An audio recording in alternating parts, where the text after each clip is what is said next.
So if you're wanting to learn more about Lasso Tools, I'm just going to take you step by step through several of the Lasso Tools, as well as a couple of the other well-known selection tools.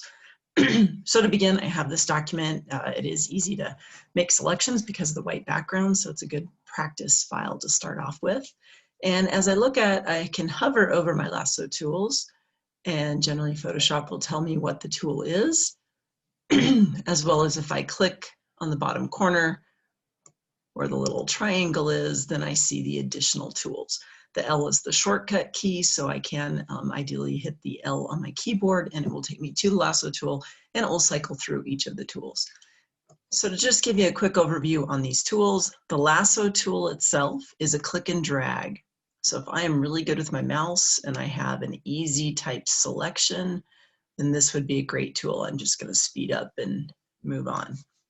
Your goal when you're making selections is to achieve marching ants, which I see right here. Then I can actually do something with the selection. If I want to remove my marching ants, because maybe I don't like this selection that I've created, the command is Control or Command D. That removes them. So I'm going to go back with the Lasso tool and just pick his head real quick. Just try to do a pretty quick selection, making the most of it.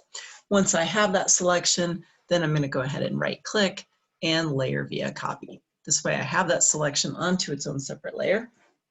And from my previous class, if you look at the information about the layers, I can always poke the eyeball of the layer, makes them visible or invisible, so I can see what I've done on that layer. Now I'm going to give it a try with the other Lasso tools real quick. So I'm going to jump back to my background layer and change to polygonal Lasso tool. So polygonal is great for straight lines. So it's not ideal for this particular image, but there will be if you're going to do a cutout of a building or something with straight lines, it's a great tool. I'm going to do the same thing I did before, right click, layer via copy. And that puts this onto its own second layer as well. Jump back to my background layer. You might ask why I'm jumping back to the background layer, and let me just go ahead and show you why. If I stay on layer 2, and I'm going to switch over to magnetic lasso. This time, let's start with the torso and the tail. Magnetic lasso follows automatically, looking for contrast. Just going to quickly go up to here. I get my marching ants. When I right click, layer via copy, I now have an error.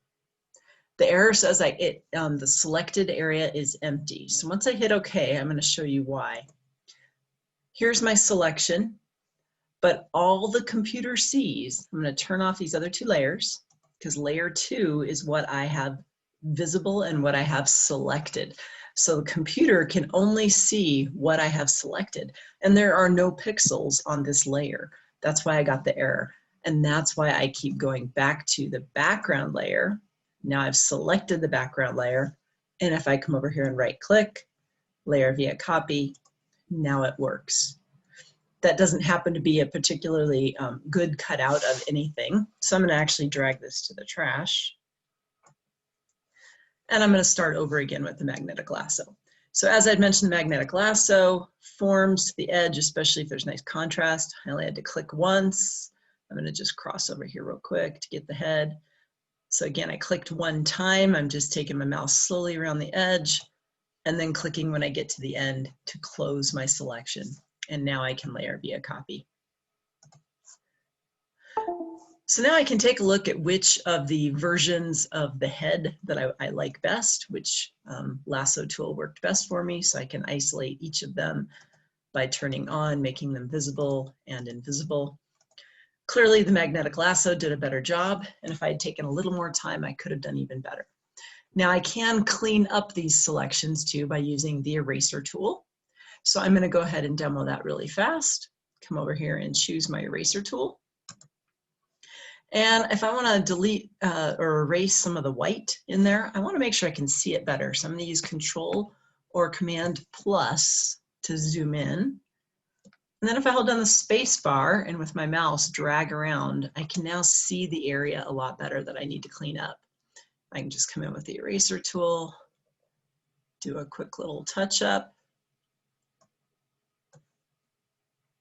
If my brush or my eraser is too large or too small, I can come up to my toolbar options and change the size of it. I can also change the hardness or softness of it. We're going to spend more time on that in the future as well. All right, so that's some of the basic tools when it comes to Lasso. Let's take a look at a few other tools that work even better than the Lasso tool. And that would be our quick selection and object selection. And they're all nested under here: object, quick, and magic wand. Okay, so I'm going to go ahead and zoom back out again so I can look at everything here. And just select my tool and zoom out. Use my space bar to center it back up again. Okay, so the object selection tool is really simple. It's just a click and drag to select my object. And again, because it has such a simple background, however, this tool does work with a little less simple background too. Photoshop has really come a long way in how it tries to identify what the object is. So I found my object, I have my marching ants, I can right click, layer via copy. If I turn off my background layer, I can see, wow, that made a pretty good cutout. Let's go back to the background layer and try a few more tools just as review. So I've clicked on the background layer. This time I'm going to try the quick selection tool. Quick selection is a automated intelligence, artificial intelligence tool. So it kind of learns as you go. The closer you get to things, it's trying to think through what you want. So I just did a little bit of clicking and dragging around, and then it decided, hey, this is the object I'm looking for. So everything here is great, except my marching ants actually are choosing the white. So it has chosen the white background. If I want to isolate just the dinosaur, I need to get the opposite of what I have for a selection right now. So in order to get that opposite, if I right click and choose select inverse, now the marching ants are only over my dinosaur. I can now right click, layer via copy. Okay, I'm going to jump back to that background layer and try the 6th of the tools I wanted to point out today, Magic Wand tool. So the Magic Wand is great when there are color separations like we see here. And if you notice on the toolbar up at the top of the screen, there is a tolerance level. So if you find, depending on the color differences and textures and things like that, you can adjust the tolerance to make it more tolerant or less tolerant. In this case, because I have a white background, the white is going to work just perfectly. So I'm going to single click once. All that white is continuous. It found it. Again, it has selected the white. So I want to choose the inverse again.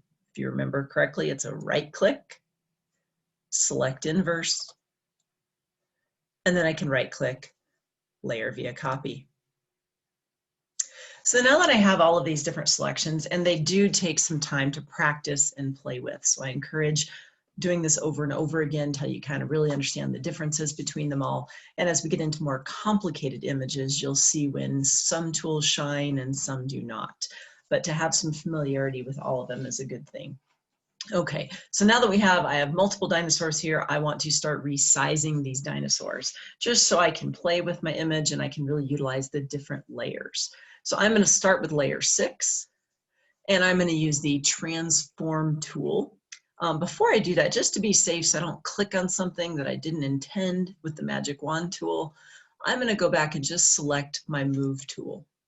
It's always a pretty safe tool to always have selected because then you won't upset a layer or mess up a layer.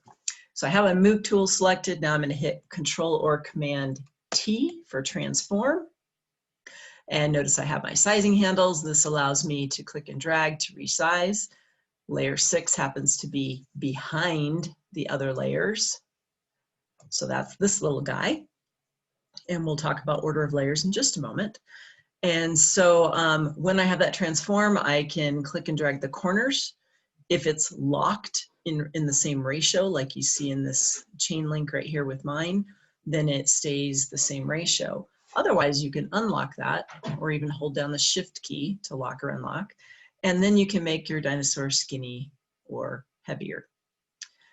I generally try to keep it locked in most cases just because I don't want to change that ratio. You can also, when you're in transform, choose to right click.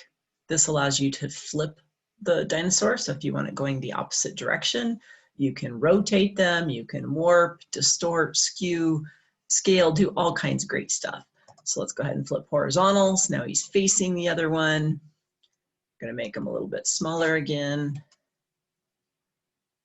so I can have a little tiny one in the frame. When I am done, I want to commit to my changes. So I'm going to go ahead and just hit the check mark to commit. If I want this little guy in front of the big guy, then it all comes down to the order of my layers. So the bottom layer is the background layer, and as I come up towards the top is the topmost layer. So if I want the little guy to be on top of this big guy, I need to click and drag this layer up above the next visible layer. And now you can see he's stepping on the foot of the large dinosaur. So I have two other large dinosaurs, and they are one right on top of the other. I'm going to actually go ahead and turn off my background layer, make it not visible. And in so doing, I still see two large ones, but it looks like one. And part of that is when you make a cutout and do a layer via copy, it automatically places it on top of the other. It's just an exact duplicate. So by using my move tool, selecting one of these large ones, using the move tool, I can now just move it aside. So I see I do have three dinosaurs here.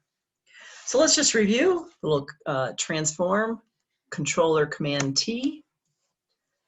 Again, I can resize, hold down the shift key if I want it to be locked in the ratio. I'm gonna make this one a little bit bigger. Have them sitting on the big guy's tail. There we go. I can also right click, choose skew for this case. I encourage you to take a look at several of the different options and what you can do, skewing and rotating and warping and all of that, just so you see what's available.